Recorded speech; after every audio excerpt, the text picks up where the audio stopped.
Приветствую, уважаемые подписчики и гости канала Save Animals. 3 недели назад сотрудники службы контроля животных нашли в лесу привязанную собаку. Она находилась недалеко от Далтона, штат Джорджия. Какой-то неизвестный просто застегнул кожаный ремень на шее несчастного животного и прикрепил его к мощной цепи, которая обвивала дерево. Приятного просмотра. 3 недели назад сотрудники службы контроля животных нашли в лесу привязанную собаку. Она находилась недалеко от Далтона, штат Джорджия.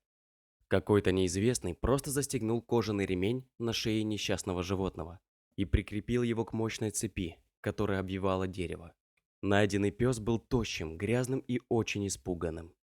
«Понятно, что у этой собаки было очень жестокое прошлое», — говорит Кортни Белл, директор службы спасения и реабилитации животных с особыми потребностями.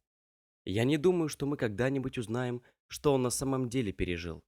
Но то, в каком состоянии мы его нашли, доказательство его ужасной мучительной жизни, которая у него была до спасения». Офицеры, нашедшие беднягу, немедленно доставили его в приют, где назвали Стюартом. Но даже в теплом здании, окруженный добротой и заботой, пес никого к себе не подпускал. «Он не хотел, чтобы его трогали», — сказала Белль. «Иначе он будет рычать, а потом просто спрячется в углу и повернется лицом к стене». Из-за такого напуганного и почти истерического состояния люди не могли даже снять ремень с шеи несчастной собачонки. Он напрягался каждый раз, когда кто-нибудь подходил к нему, поэтому спасатели просто сказали: «Знаете что? Давайте позволим ему расслабиться и успокоиться». Так что в первые дни никто сильно не пытался приблизиться к нему, объясняет Белль. Ребекка Рут, доброволец из уездного приюта для животных, хорошо понимала, что Стюарту будет очень сложно найти дом из-за такого сильного страха. Все, чего хотела собака, чтобы люди поскорее ушли и оставили ее одну. Это было действительно душераздирающее зрелище, говорят в приюте. Но Рут была настроена на то, чтобы любыми средствами помочь Стюарту. Отсняв несколько фотографий, женщина разместила их на Facebook. Когда Белль увидела пса на фото, смотревшись в его печальные глаза как бы со стороны, она поняла, что больше нельзя оставлять здесь несчастную собаку, которая все больше увядает день ото дня. Тогда она сказала: «Я сама займусь им». Белль забрала Стюарта из приюта и передала его в местную ветеринарную клинику. И только когда врач положил Стюарта под наркоз, чтобы стерилизовать его и провести некоторые тесты, можно было наконец снять злополучный пояс с его шеи. Пес проснулся уже без него и почувствовал себя другой собакой. «Как будто этот пояс на его шее был бременем его прошлого», — сказала Белль. В ту минуту, когда его сняли, он проснулся от наркоза. Пес будто открылся.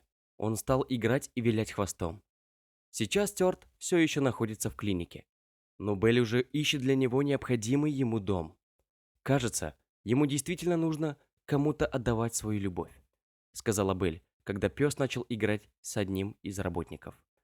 Видеть, как он играет с игрушкой, был для меня самой удивительной вещью на свете, сказала Белль. Раньше он прятал голову в углу одной стены, потому что хотел убраться прочь от всего мира. А теперь он играет с игрушками и ласково виляет своим хвостом. Это замечательные улучшения. Рут не видела Стюарта, так как он ушел с приюта, но Белль часто рассказывает ей новости о нем. «Я расплакалась, когда она прислала мне последние видео», — сказала Рут. «Псу еще предстоит пройти долгий путь и найти того человека, который примет его в свой дом и откроет сердце для него раз и навсегда. Я думаю, что ему понадобится очень терпеливый усыновитель. Он не может войти в любой дом», — сказала Белль. «Ему нужен кто-то с опытом тренировок собак. Я хотела бы, чтобы он очутился в тихом доме. И желательно там, где нет других собак». Вот такая удивительная история. А что вы думаете по поводу данной ситуации? Если вам понравилось видео, то ставьте лайк. А также подписывайтесь на наш канал, где найдете еще много интересного. А если у вас или у ваших знакомых есть интересные истории, то присылайте их нам. Мы обязательно расскажем про них в следующем выпуске. Почта указана в описании. До новых встреч!